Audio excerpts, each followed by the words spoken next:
Olá, sou a professora Stephanie, vou realizar aqui a minha autoaudiodescrição. Sou uma mulher negra, com tom de pele claro, tenho cabelos curtos na altura dos ombros, também pretos, né?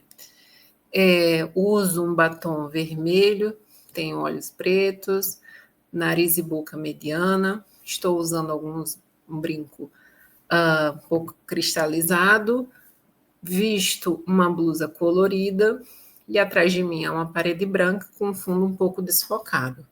O meu sinal em libras faz referência às minhas sobrancelhas. Bom, fazendo aqui as devidas, né, apresentações, iremos hoje discutir o transtorno do espectro autista, né, sobre a avaliação da aprendizagem. Bom, o objetivo aqui da nossa aula é realizar uma breve revisão histórica e conceitual acerca do transtorno do espectro autista, refletir sobre a importância de reconhecer a singularidade, a diversidade e a potencialidade de cada estudante, apresentar as estratégias pedagógicas acessíveis que sejam favoráveis para a inclusão de estudantes com TEA no ensino superior. Textos de base são Vivência de alunos autistas no ensino superior, Acesso, Permanência e Inclusão, de Silva et al., 2024, e a portaria, né, que permeia todo o nosso curso. Bom, então vamos iniciar um pouco um contexto histórico sobre o autismo. Os primeiros debates científicos, né, em relação ao transtorno do espectro autista, eles não acontecem de hoje, né?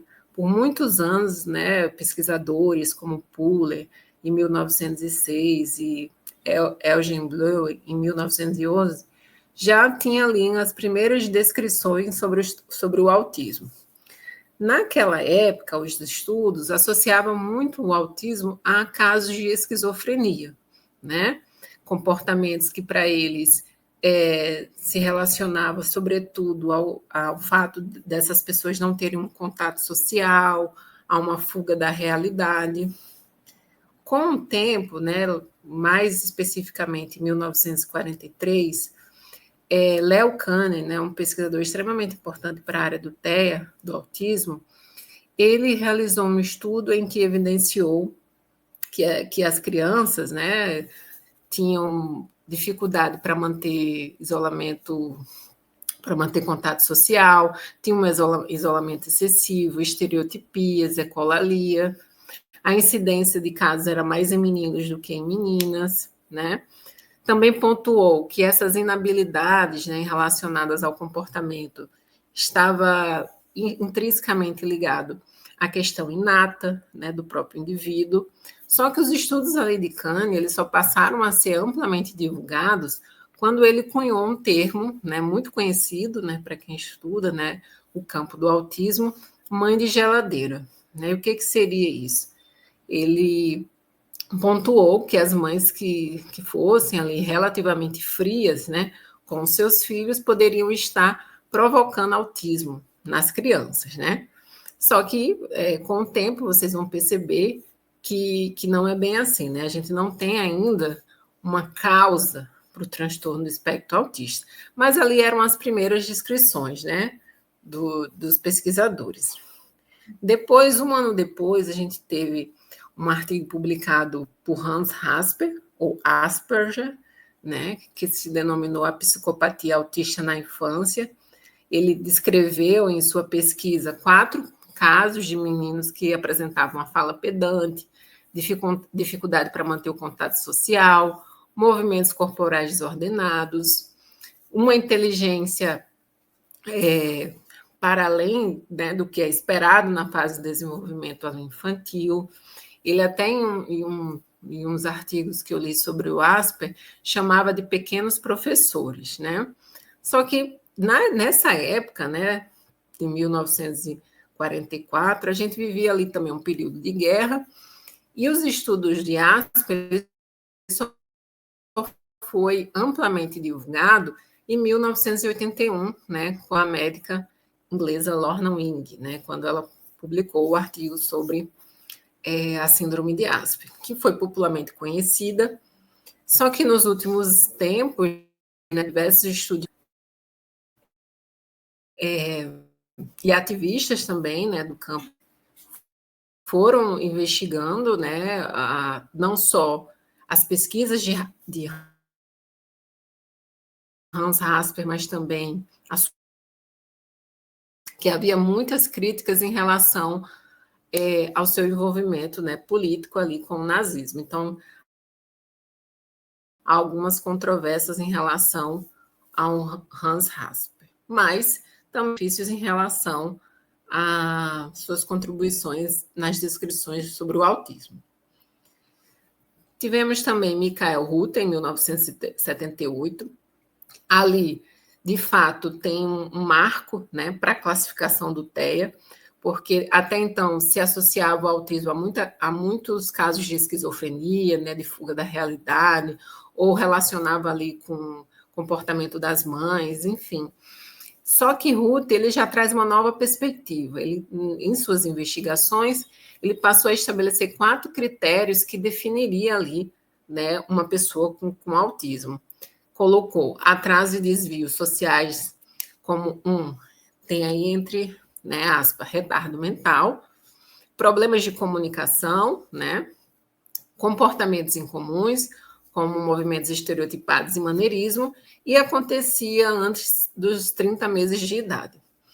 Por que Rutter foi importante? Né? Porque a gente já tinha, desde a década de 50, o Manual Diagnóstico e Estatístico de Transtornos Mentais, com algumas publicações, né, não só relacionadas ao autismo, mas outros transtornos, só que tanto a primeira versão do manual como a segunda trazia muito as definições de Kanner, de Asper, né? E na sua terceira edição já trouxeram um critério maior, muito, né, oriundo das pesquisas de Rutter, né? Atualmente, né? Fazer um parênteses antes de falar de como que é classificado hoje o transtorno do espectro autista. Esses manuais, né, o Manual Diagnóstico e Estatístico de Transtornos Mentais, o próprio Classificação Estatística Internacional das Doenças e Problemas Relacionados à Saúde, a CIG, eles devem ser vistos, né, como documentos que auxiliam na melhor compreensão e descrição das características do TEA, e são utilizados pelos profissionais, né, os médicos, né, não ali pelos professores, por exemplo, jamais, né? Então, é toda ali de uma área médica para poder favorecer aí essa identificação. Mas a gente tem que ver que hoje em dia a gente tem outras formas, né, de se avaliar, não só em critérios de observação, de manual, mas também dos impedimentos, né? O impedimento, as barreiras que esse indivíduo vai sofrendo ao longo da vida. Bom, atualmente o transtorno do espectro autista é uma condição classificada pelo DSM, né? A última revisão foi em 2013, não, a última edição foi em 2013, o texto revisado foi em 2022, que classifica como um transtorno do neurodesenvolvimento. Então, por exemplo, antes o autismo era chamado de autismo infantil precoce, autismo infantil, autismo de Kanner, né? Acabei de pontuar aqui para vocês. Autismo de alto funcionamento, autismo atípico, transtorno global de desenvolvimento sem outra especificação, transtorno desintegrativo da infância e transtorno de Asperger. Então, todos esses, né, esses transtornos, eles agora englobam o transtorno do espectro autista. Então, é como se fosse um grande guarda-chuva, né? Bom, e as principais características são prejuízos na comunicação recíproca e na interação social, em padrões restritivos e repetitivos de comportamento, interesse ou atividades, né? Dependendo, né, de cada indivíduo, essas manifestações podem ocorrer de maneiras diferentes, por isso que a gente fala que é um espectro, né? E há 3 níveis ali de suporte, o nível 1, que é um pouco mais leve, um nível moderado e um nível um pouco mais severo. A incidência de casos, né? A gente já viu que não se sabe ainda as causas, né, do TEA, não há uma única causa, é necessário olhar um conjunto de fatores, né, como que o autismo pode se manifestar. A incidência de casos é mais em meninos do que em meninas. No ano 2000, a título de curiosidade, tivemos a criação do ADDM, né, que é uma rede responsável para observar as estimativas de prevalência de casos de TEA nos Estados Unidos. Porque os Estados Unidos, né, os maiores estudos sobre epidemiológicos sobre autismo têm sido realizados nos Estados Unidos, em alguns países da Europa, então a gente usa muito como parâmetro. O ADDM, ele é um órgão, né, criado ali dentro do CDC, né, que é um órgão é um centro de controle e prevenção de doenças, né, ali nos Estados Unidos. O CDC, ele a cada 2 anos, ele faz um relatório para saber a incidência de casos de criança entre 8 até 16 anos diagnosticadas com autismo. Por exemplo, em 2020, se tinha uma estimativa de 1 a cada 59, como esse relatório, ele, né, como eu falei, ele é realizado a cada 2 anos, o novo relatório da CDC, de 2023, indica de 1 a cada 36, né? Então, a gente observa aí uma diferença significativa. Se a gente utiliza essa mesma proporção do relatório da CDC aqui no Brasil, a gente tem uma estimativa aí de 5,95 milhões de brasileiros com TEA. E aí a pergunta, né? Há um aumento do número de casos de pessoas com TEA, né? Eu acho que todo mundo se questiona hoje em dia. Há algumas vertentes que tentam explicar, né, esse aumento. Por exemplo, a primeira fala que há uma maior divulgação sobre o autismo nas mídias sociais, né, na televisão, enfim, há uma maior repercussão sobre o assunto. Há uma vertente que traz problemas ambientais na água, alimentação, que provocaria esses casos, só que é importante salientar que não há dados robustos que sustentem ali essa vertente, então é preciso realizar mais estudos para se ter essa certeza, né, para saber se realmente é isso que está ocasionando, então a gente nem pode afirmar que seria, né, e também há uma ampliação no critério de diagnóstico. Então, como eu trouxe para vocês, não é de hoje que a gente fala sobre o transtorno do espectro autista. Já há mais de 100 anos que se vem discutindo o transtorno do espectro autista. E a gente também percebeu uma ampliação no critério de diagnóstico, né? Então, hoje tem uma precisão maior, outros transtornos ali englobando o transtorno do espectro autista e essa conscientização da população em relação ao TEA, né? Então, aí vocês podem até estar pensando assim, por exemplo, tem séries, né? Algumas séries famosas, né? Acho que Atípico, do Good Doctor. Então, assim, há mais conteúdo midiático que traz também essa temática. Bom, no Brasil, há uma inópia de dados epidemiológicos sobre o TEA, então a gente precisa avançar nisso, né? Há, por exemplo, um estudo muito conhecido aqui no Brasil de Paula et al., de 2011, que foi, na verdade, ele é o maior estudo epidemiológico da América Latina, que foi o que conseguiu realizar ali uma estimativa de quantas pessoas com TEA existia ali no município de Atibaia, né? Hoje, a gente tem, desde 2019, a inclusão no censo demográfico, né, perguntas relacionadas ao transtorno do espectro autista, tem como objetivo ali fazer um mapeamento e quantificar as pessoas com TED, como que elas são diagnosticadas e distribuídas por regiões, então é a tentativa ali do governo de tentar fazer esse mapeamento, e também quando a própria pessoa com TEA tem seu registro, né, no CPTEA, ou na próprio documento de identificação, para a gente tentar entender o cenário, né? Considerando que a gente vive, né, um país muito diverso e com uma dimensão continental. Então, a gente precisaria ter esses dados para até fomentar, né, as políticas públicas, enfim. Bom, quem são os profissionais que podem realizar esse diagnóstico? Eu, professor, por exemplo, posso realizar esse diagnóstico? Jamais, né? O diagnóstico é feito exclusivamente por psiquiatras e neurologistas obviamente, com uma equipe multidisciplinar. Não é um diagnóstico que se faz do dia para a noite, né? Então, é preciso ter um acompanhamento, é feito ali, né, uma observação daquele comportamento, entrevista com pais, cuidadores, né? Tem que ter uma cautela para fazer essa identificação.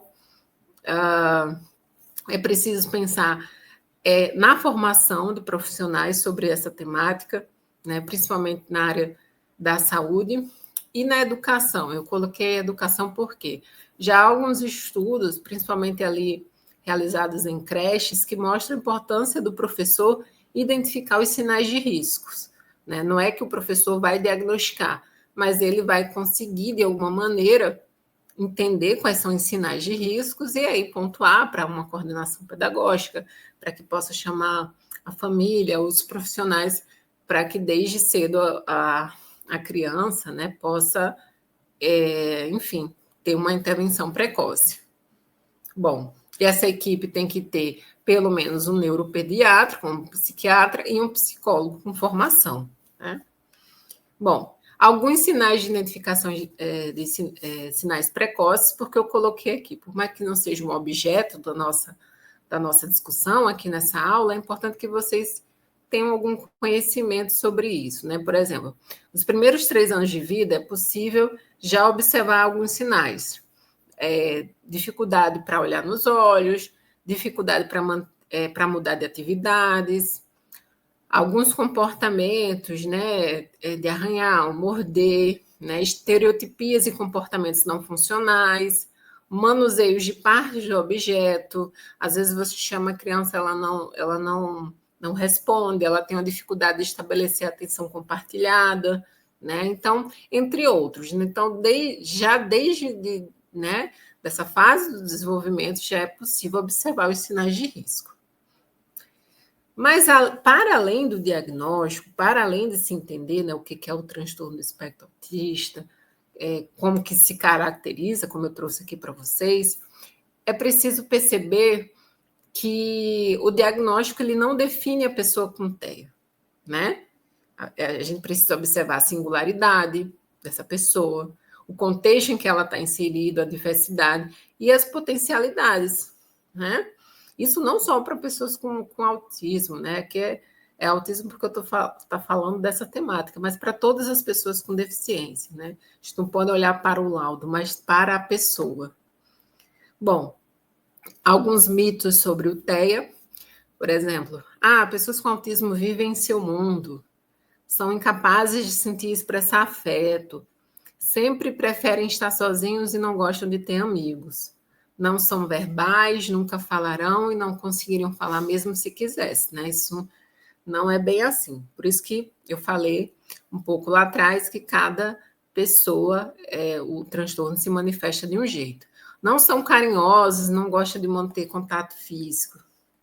Sempre têm habilidades extraordinárias e aí alguns filmes assim bem antigos que tratam de pessoas com autismo, às vezes sempre tinha essa visão, né, de colocar um personagem extraordinário, e não é bem assim, né?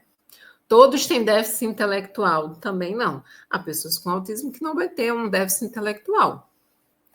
Todos têm problemas de aprendizagem, não. Muitas vezes a pessoa pode ser muito bom aluno, mas ter um problema relacionado a habilidades sociais, né? Então, por isso que a gente tem que conhecer a pessoa, né? Sempre são agressivos, não podem se tornar independentes. Outro mito, né, que a gente escuta muito, né, nas discussões sobre o autismo, a cura para o autismo com uso de terapias, medicamentos, entre outros. Não tem nada comprovado em relação a isso ainda, né? Seria bom que se a gente tivesse. É causado pela falta de amor materno, teoria da mãe de geladeira. Também não. As vacinas e inseticidas podem ter relação com autismo. Não temos estudos que comprovem isso. O autismo está na moda, né? A gente ouve, às vezes, algumas pessoas falarem isso também. Cuidado aí com o capacitismo, né? De falar isso.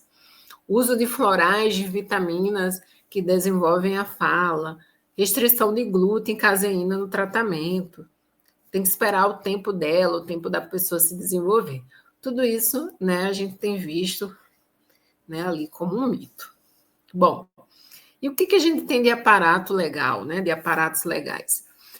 Desde 2012, a Lei Berenice Viana, né, a Política Nacional de Proteção do Transtorno do Espectro Autista, reconhece a pessoa com autismo em efeitos legais como uma pessoa com deficiência, tá? Então, sendo uma pessoa com deficiência, ela tem todos os seus direitos assegurados, né? Para ter, né, igualdade de oportunidades, assim como nas outras pessoas ali com deficiência. Consequentemente, pessoas com TEA têm direito ao quê? A reserva de vagas em cursos de graduação e pós-graduação no ensino superior. Com isso, o que a gente observa nos últimos tempos, né? Um crescimento no número de matrícula de estudantes com deficiência e com autismo no ensino superior. Não só no superior, né? Na educação básica, mas a gente aqui observa que no ensino superior, cada vez mais essa população tem chegado, né? O censo escolar de 2023, por exemplo, apontou que há 9.718 estudantes com autismo. Bom, e como que se dá o processo de inclusão e permanência desses estudantes no ensino superior? E aí que entra o estudo de Silvia Eltiol, né, de vivências de pessoas com autismo no ensino superior, que ela fala que há muitos desafios, né, quando se pensa na inclusão dessa população na universidade. Por exemplo, falta de apoio, de suporte, o constante sentimento de inadequação, um sofrimento psíquico, ansiedade, depressão, algumas frustrações, sobrecargas sensoriais, dificuldades no relacionamento entre os pares, né, entre os colegas, dificuldades organizacionais, dentre outros, né? A literatura traz também que seria importante que esses estudantes tivessem algum apoio, algum suporte, até mesmo dentro da universidade, entre os colegas, muitas vezes, para trocar essas experiências, né? Bom, Silvia Thiol também observou no seu estudo que há um processo burocrático e a necessidade de comprovar, através ali da matrícula, que a ausência de suporte inicial no reconhecimento da dinâmica universitária, falta de compreensão, muitas vezes, da comunidade acadêmica sobre o que é o transtorno do espectro autista. Então, por isso que aqui na nossa aula, eu quis trazer um panorama do que é, né, o autismo, da onde que surge e as principais características, porque, sim, a literatura mostra que há um desconhecimento, né, em relação ao TEA, né? E algumas barreiras educacionais e sociais para essas pessoas no ensino superior, né? Então, nesse estudo que esses autores trouxeram, com 15 estudantes com TEA, desses 3 estavam na graduação e 2 na pós-graduação, e eles foram ali pontuando algumas dificuldades que eles vão encontrando ao longo, né? Foram encontrando ao longo da sua trajetória. E aí eu trouxe aqui um exemplo, né, do que estava lá no texto, sobre o acesso e o processo de adaptação do aluno com autismo à universidade. É o aluno Vinícius, né, no nome fictício, que ele falava o seguinte: eu queria desistir porque eu não tinha chance de tentar fazer essas atividades. Quando eu estava estressado, eu escutava música. O professor era normal, ele só passava slides toda hora, né? Então, ele sentiu um pouco de dificuldade, né, dessa mudança. E quais foram as estratégias pensadas para esse estudante? As ações de acompanhamento individual, mapeamento do perfil do aluno, participação conjunta, e aí, no caso, que é uma pesquisa dos pesquisadores e do aluno em atividades acadêmicas, planejamento de atividades sociais com o aluno, um trabalho colaborativo com a turma e com os professores. Eu entendo que a inclusão hoje ela acontece quando todos os atores sociais eles estão envolvidos, né? Quando eles de fato querem colaborar, né? Então isso me trouxe uma sensação muito importante assim, né? De o quanto o trabalho colaborativo pode ser um caminho para garantir não só o acesso, mas também a permanência e o desenvolvimento da aprendizagem desses estudantes. Sobre a evasão no ensino superior, né, de jovens e adultos com autismo, foi destacado um sentimento, muitas vezes ali pelos alunos, de inadequação, ou até mesmo de dificuldade em relação ao longo de sua trajetória acadêmica, e essa dificuldade muitas vezes não é só de aprendizagem, é também de convívio social, né? Na ausência de apoio, esses desafios tendem a se intensificar, né? Então, aí a gente tem o relato da Vitória, né? Vitória, aqui também na nossa aula, nossa intérprete, queria agradecê-la, mas não é a Vitória, é só para fazer uma pequena brincadeira. A Vitória, nesse estudo, né, ela fala o seguinte: aprender a estudar é uma coisa que todo estudante passa quando entra na universidade, mesmo as pessoas não autistas, porque é um estudo diferente. Não tem, por exemplo, uma sequência didática, nem mesmo em relação aos materiais com os livros da escola. Então, você precisa ser muito autônomo para estudar e entender as coisas, é muito complicado. Então, o que essa aluna trouxe? Né? Que para qualquer estudante, a saída do ensino médio para a universidade é um desafio. Né? E para eles, muitas vezes, a dificuldade de se organizar, de conseguir ter essa autonomia, é um pouco difícil para eles. Né? Então, eles precisam, de certa maneira, de um suporte, de um apoio. Sobre as dificuldades de compreensão da comunidade acadêmica em relação ao autismo, né? O que se observou nesse estudo? Estigma, né, em relação à pessoa com autismo, muitas vezes falta de acolhimento, normas sociais a serem seguidas, né? E aí isso dificulta, né, muito esse processo de né, entrada no ensino superior, falta de entendimento sobre o autismo e falta de entendimento sobre a diversidade de estar em sala de aula, né? Bom, e as dificuldades de compreensão, né, sobre a comunidade acadêmica em relação ao autismo, o João, né, trouxe o seguinte: eu já levei um giz na testa porque o professor estava dizendo que eu estava no mundo da lua. E aí as pessoas ficaram rindo, e eu particularmente não gosto muito de comentar sobre a questão do autismo e tal, né, que ele coloca. Eu levo na brincadeira, mas essas coisas me incomodam, né? Então, a gente aqui como professor, a gente precisa ter esse olhar, né? Porque ele está, entre aspas, aqui no mundo da lua. Converse com esse aluno, procure entendê-lo, né? Para que ele possa dizer o porquê ele está, às vezes, disperso. Será que tem outra questão ali por trás, né? Jamais jogar um giz, né? Isso aí é um absurdo. Bom, ainda sobre as dificuldades de compreensão da comunidade acadêmica, a literatura também mostra um despreparo dos professores em relação aos métodos e estratégias pedagógicas, dificuldades em lidar com as particularidades do autismo, por exemplo, às vezes pode ter uma situação de crise, e quando há uma crise não é porque a pessoa quer ser agressivo com alguém, por exemplo. É muito importante que a gente saiba identificar quando o nosso estudante, né? Porque muitas vezes algo saiu da rotina, e esse sair da rotina para ele é um pouco complicado. A ausência de uma comunicação efetiva entre professores e alunos. Tá? A gente precisa estar junto desse estudante. Então, a gente precisa de formação continuada, conhecimento sobre o espectro, né?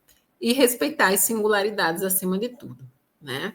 Como eu falei, se tem um diagnóstico, se tem um laudo, mas independente disso, a gente tem que entender que é uma pessoa, que é um estudante, que ele está na universidade para aprender, né? Então ele precisa também ter esse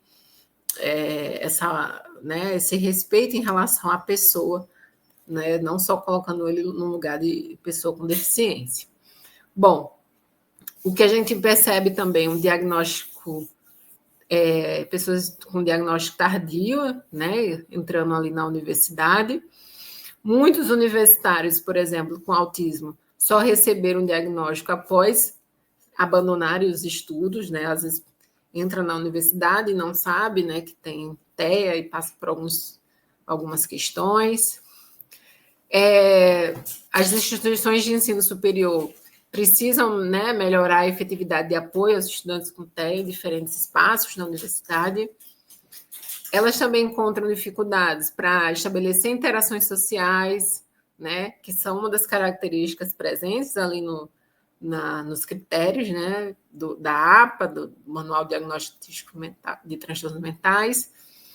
E é importante ressaltar que quando elas ingressam na universidade, essas pessoas passam a perceber que a construção das relações sociais é fundamental. Então, se as pessoas com TEA têm uma dificuldade para iniciar uma interação social, então, na universidade, elas precisam fazer esse movimento, a gente precisa, de alguma maneira, apoiá-las, né? Tentar estabelecer atividades que ela participe do grupo, né? E ter esse contato aí com seus pares.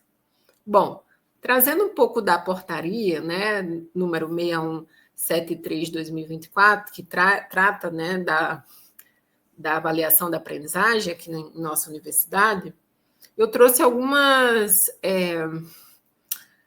questões que a gente colocou como importantes para as pessoas com TEA no ensino superior. Primeiro, a organização da rotina, questões de provas e avaliações mais claras e objetivas, aulas com recursos visuais e materiais concretos, exposição do docente de forma clara e objetiva, evite o uso de subjetividade e linguagem figurada nos diálogos escritos e orais, conheça o discente, né, como eu estou falando aqui a todo momento, e seus interesses para verificar as peculiaridades e possíveis flexibilizações, como, por exemplo, se você vai fazer uma avaliação de forma oral ou escrita, se pode utilizar um recurso de tecnologia assistiva, por exemplo, um apoio físico, aulas mais práticas, né? Estimular a sua comunicação em diferentes formas, com o uso de recursos audiovisuais, por exemplo, e oferecer atividades que garantam autonomia e independência, né? Para além do que está, né, na nossa portaria, eu trouxe algumas dicas, né? Algumas dicas para favorecer, né, práticas inclusivas ali para esses estudantes. A primeira, conheça o estudante, suas potencialidades, limitações, características. Há estudantes, por exemplo, que têm uma dificuldade de lidar com barulho. Será que ele usa abafador ou outro recurso, né? Será que a gente não poderia pensar, ou se esse estudante já tem, né, um abafador, isso pode ser importante para ele. Ele apresenta dificuldades para falar em público? Quais são os principais desafios? Há uma possibilidade de uma abordagem flexível por parte do professor da disciplina, né? Pô, meu aluno tem uma dificuldade de falar em público, ele fica muito ansioso, ele não consegue nem explanar nada. Como que eu posso fazer com que ele tenha, né, a sua avaliação feita de uma forma acessível? Ensine-o, né, de alguma maneira, fale para o seu aluno para que ele organize uma rotina diária, né, faça junto à rotina, se possível, a rotina, né, um cronograma de aula, né, ou peça que ele faça junto com a sua família, enfim, peça que escreva. Sem a rotina é extremamente difícil, né, lidar com as questões do dia a dia. Então, assim, ele chega na universidade na terça-feira. Então, o que ele faz na terça-feira? Ele vai para a aula Y, depois ele vai para outra aula. Então, peça para que ele escreva o que ele vai fazer, né? Como que será a programação dele naquele dia, o momento que ele vai, por exemplo, no bandejão, que ele vai embora para casa. Será que esse aluno tem uma organização dos estudos, né? Se ele chega em casa, ele consegue estudar, incentível, né? Você pode apresentar também um recurso visual, né? Uma foto, um desenho, quando for apresentar um novo assunto, né? Estruture junto com o estudante, como eu falei, um plano de estudo. Quais conteúdos ele precisa estudar? Começa aos poucos e vá ampliando as questões. Às vezes é difícil que o professor faça isso, né? Mas o fato de estimular o aluno a fazer já é uma estratégia importante, né? Ele possa fazer. Muitas vezes esses alunos podem ter um tutor, então o professor pode, de alguma maneira, se for possível, dialogar com esse tutor para que ele possa auxiliar esse aluno na organização né, de um plano de estudo. Tem uma comunicação objetiva, evita ambiguidade, metáforas, né, nas tarefas, desde que esse aluno, por exemplo, ele entenda a metáfora. Se ele não tiver problemas com metáforas, tudo bem, né, mas perceba, né, como que é, né, a compreensão desse estudante em relação a metáforas. Antecipe os slides, né, quando possível, né, direcione, né, qual é a leitura que ele precisa fazer naquele dia. Verifique se o estudante apresenta problemas na compreensão de leitura, né? 5 a 10% da população com TEA conseguem decodificar as palavras, mas muitos apresentam dificuldade na compreensão. Então, às vezes, ele passa muito tempo respondendo uma questão numa prova, porque ele não compreendeu, né, o que está ali escrito. Né? Não compreendeu, não que ele não saiba, mas ele não entendeu o enunciado. Então, quando há uma outra explicação ou quando há um texto um pouco mais objetivo, ele consegue responder. Evite a sobrecarga sensorial, né? Isso pode deixar o estudante, às vezes, muito estressado. Se ele precisa usar óculos para enxergar ou para ter um contato direto com a luz forte, pergunte, né? Possa ser que esse aluno precise ficar de óculos escuros em sala de aula, por exemplo. Então, será que para ele isso é importante? Né? Por isso que é importante a gente conhecer o nosso aluno. Converse com o aluno e com o tutor. Por quê? Porque é importante a gente criar uma rede colaborativa, né? A inclusão ela acontece dessa maneira, quando todos os atores estão envolvidos. Bom, apresente regras passíveis de serem cumpridas, né? Faça combinados, elogie, incentive esse estudante.